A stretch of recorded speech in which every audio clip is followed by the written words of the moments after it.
शिक्षक समन्वय संघाचा ओंकार आंदोलनाचा आजचा 11वा दिवस.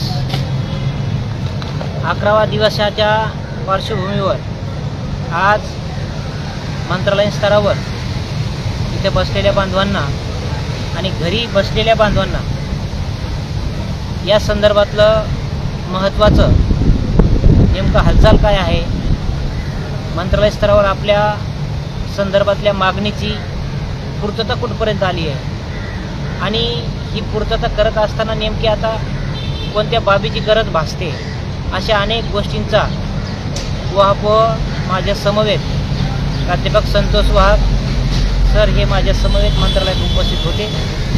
खरं तर तिथली परिस्थिती पाहता डोळ्यासमोर अंधार उभा राहत आहे. अशा अनेक गोष्टींचा सखोल उल्लेख आदरणीय संतोष वाहक सर आपणासमोर मांडतील अशी मी त्यांना विनंती करतो.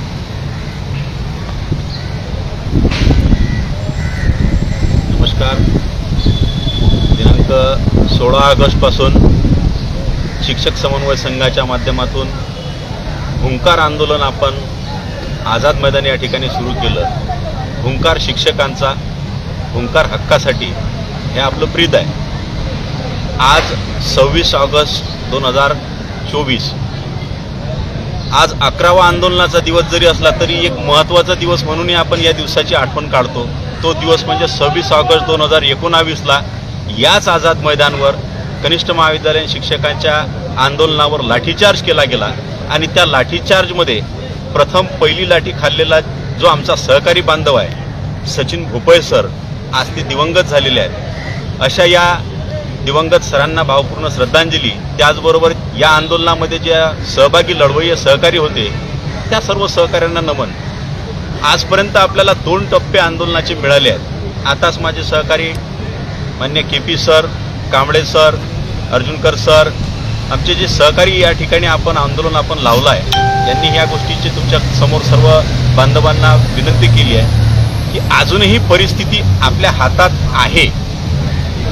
नेमकं 12 जुलै 2024 पासून घोषणा झाली सभागृहामध्ये की तुमचा टप्पावाढ आम्ही देणार आहे.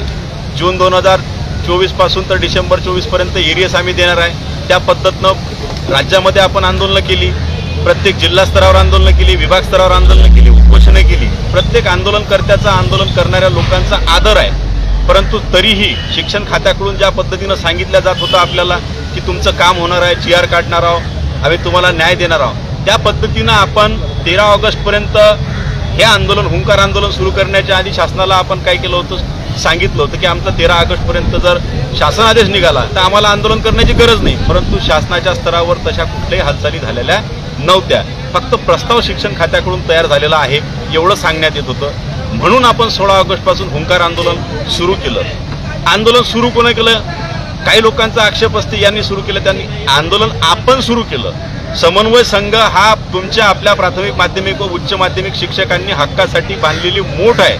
हे एक हक्काचं व्यासपीठ आहे. आपल्या संघटना अनेक असतील, त्या जिल्हा स्तरावर, विभाग स्तरावर, राज्य स्तरावर आपण आपल्या संघटनेच्या माध्यमातून काम करत आलो, काम करत राहणार. आपला कुठल्याही संघटनेला विरोध नाही, कारण समन्वय संघाच्या माध्यमातून प्रत्येक संघटनेनं इथं घाम गाडला आहे, रक्त गाडलेला आहे आणि त्या संघटनेच्या लोकांनी आपण हा जे काही 20चा 40चा टप्पा मिळवला तो आपण मिळवला. पुन्हा एकट्यानं कधी मिळवला असं कोणी म्हणत नाही, आम्ही म्हणत नाही. आताही जे काही आपल्या समोर जे काही टप्पावाढचं जे काही आता आपण म्हणत आहे टप्पावाढ शासन देणार आहे, तो टप्पाही आपणच घेणार आहे. पण आजची मंत्रालयातली परिस्थिती जसं KP सरांनी सांगितलं तशी भयावह आहे. शिक्षण खात्याकडून अर्थ खात्याकडे अजूनही प्रस्ताव केलेला नाही. विषय असा झालेला आहे की शिक्षण खात्यानं 1 महिन्यापासून प्रस्ताव तयार केला. पहिल्या वेळेस अर्थ खात्याकडे प्रस्ताव सादर करायचा होता, अर्थ खात्याने त्याच्यामध्ये सूचना केल्या. दुसऱ्या वेळेस सूचना केल्या. आता तिसऱ्या वेळेस अर्थ खात्यानं सूचना केलेल्या आहेत. त्या पद्धतीनं प्रस्ताव बनवण्याचं काम आणि पुणे संचालक कार्यालय स्तरावरून माहिती मागवण्याचं काम शिक्षण खात्याकडून केलं गेलेलं आहे. म्हणजे विषय हा आहे की एखाद्याला जर शिक्षा करवण्याचं जर ठरवलं, एखाद्या विद्यार्थ्याला जर सांगितलं की उद्या युनिफॉर्ममध्ये यायचं तू, तर तो युनिफॉर्ममध्ये आला म्हणजे समाधान असायला पाहिजे. पण तू मग फुल बाईचं शर्ट आणलं, हाफ बाईचं का आणलं नाही, तू बूटच का घातला नाही, तू बेल्टच का घातला नाही, तू शर्टिंगच का केली नाही, तू प्रेस करूनच का कपडे आणले नाही. तुम्ही सूचना पहिले काय केली होती की युनिफॉर्ममध्ये ये, तो युनिफॉर्ममध्ये आला एक्सेप्ट करायला पाहिजे ना. मग अर्थ खात्याला ज्या आता 3-3, 4-4 वेळ ज्या काही अर्थ खात्या सूचना देत आहे, या सूचना जर प्रथमदर्शनी पहिल्याच वेळेत जर शिक्षण खात्याला दिल्या असत्या तर शिक्षण खात्याने त्याची पूर्तता केली असती. म्हणजे शिक्षण खात्याला आपला प्रस्ताव जो टप्पा वाढची सभागृहात माननीय शिक्षण मंत्री मोदयांनी घोषणा केली त्याची पूर्तता करणं आहे, त्यांना देणं आहे. परंतु अर्थ खात्याकडून ज्या काही सूचना केल्या जातात त्या सूचनेची पूर्तता करता करता आज आपले या ठिकाणी आंदोलनाचे 11 दिवस झाले.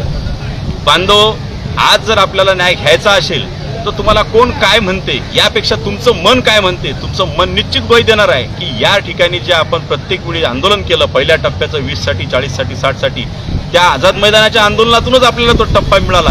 आणि सर्वच्या सर्व बांधव जे आहेत ते समजदार आहेत, कोणी कुणाला काही सांगत नाही. बरेचसे बांधव जे आहेत ज्यांचं नाव सांगलं जात होतं ते बांधव आता ट्रेनमध्ये आहेत, ते येणार आहेत, उद्या येणार आहेत. म्हणजे समन्वयक जे आहेत त्या समन्वयकामध्येही काही कुठल्या प्रकारचा भेद आहे अशातला भाग नाही.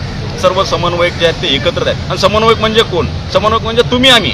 इथं लढणारा जो माणूस आहे या व्यासपीठावरून या आझाद मैदानावर हक्कासाठी टप्पा वाढसाठी लढणारा माणूस जो आहे तो प्रत्येक जण समन्वयक आहे. त्यामुळे याच्या नावाचं त्याच्या नावाचं काहीही नाही. येणाऱ्या प्रत्येक माणसाचा इथं तोच सन्मान केला जाईल जो पहिल्या आंदोलनामध्ये सन्मान होता. म्हणून कळकळीची विनंती या व्यासपीठावरून करतोय की अजूनही आपल्या हातातून वेळ गेलेली नाही. जास्तीत जास्त 3 ते 4 कॅबिनेट होतील. म्हणजे जवळजवळ 20-25 दिवस आपल्याजवळ आहेत. या 20-25 दिवसामध्ये आपला हक्क आपल्याला मिळवायचा आहे. आणि काहीही झालं तरी शिक्षक समन्वय संघ न्याय घेतल्याशिवाय आझाद मैदान सोडणार नाही. नाही म्हणजे नाही.